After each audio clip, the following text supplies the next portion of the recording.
ভাই রে ভাই, আমি কার লেগে কি করছি আর আমার আপন ভাই এগুলো আমি কি না করছি, সবকিছু উধার করে দিচ্ছি।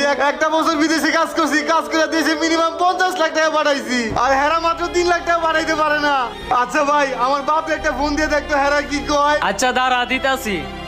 হ্যালো, আসসালামু আলাইকুম। কাকা আপনার ছেলে তো ভোর 3টার দিকে মারা গেছে, এখন লাশটা দেশে পাঠানোর জন্য 3 লাখ টাকা কি লাগবে। গো বাজান, 3 লাখ টাকা লাগবে? হ্যাঁ কাকা, 3 লাখ টাকা না হলে আপনার ছেলে লাশটা দেশে পাঠাইতে পারবো না। বাজান আমার কাছে এত টাকা নাই, আমি যে আপনার জায়গা তুমি বিক্রি করে 3 লাখ টাকা পাঠাইতেছি। আমার পুলারে বাংলাদেশে পাঠাও বাজান।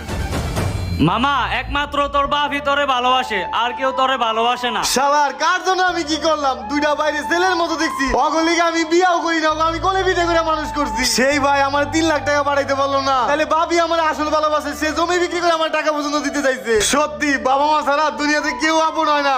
আর তোরা অনেক ধন্যবাদ, তুই আমার চোখে আঙ্গুল দিয়ে সব দেখাই দিছ যে কে আমার আপন কে পর থাকবো আমি চাই।